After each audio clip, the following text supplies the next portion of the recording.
శ్రీ రమణాశ్రమ లేఖలు స్మృతులు. భక్తి రుచి. పేలాలలో అన్నం పొదుపుకొని తినడం గురించి నిన్న రాస్తుంటే మరొక సంగతి జ్ఞప్తికి వచ్చింది.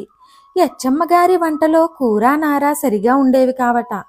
పదార్థాల రుచి కంటే భక్తి రుచే ఎక్కువగా పరిగణించే భగవానుకది గోచరింపకున్నా కొందరికి రుచింపక కొంతకాలం కిందట వేకువజామున కూరలు తరగటంలో భాగస్థులుగా ఉండేవారొకరు భగవానుతో ప్రసంగవశంగా దీన్ని సూచిస్తే విని విని ఏమో మీకు బాగుండకపోతే మీరు తినకండి, నాకు బాగానే ఉంటుంది, నేను తింటాను అన్నారట భగవాన్.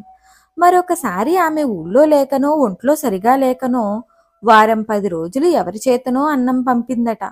వడ్డించేవారొకనాడు ఆ అన్నం సంగతి మరిచి మిగతా వడ్డనంతా చేసి ముగించారట.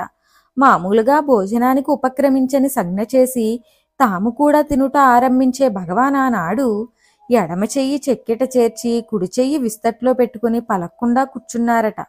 తినండనే సంజ్ఞగాని తాము ఉపక్రమించుట కాని కనపడక విస్తళ్ళ ముందున్న వారంతా ఒకరి వంక ఒకరు చూడటం ప్రారంభించారు.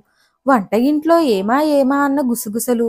అంతలో యచ్చమ్మ అన్నం వడ్డించలేదన్న మాట జ్ఞప్తికి వచ్చి అయ్యో మరచితిమని వడ్డిస్తే యథాప్రకారం సంజ్ఞ చేసి తాము కూడా భుజించారట.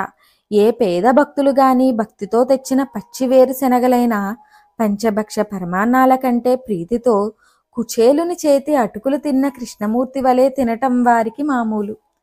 మరిన్ని ఆధ్యాత్మిక విషయాల కోసం మా ఛానల్ను సబ్స్క్రైబ్ చేయండి.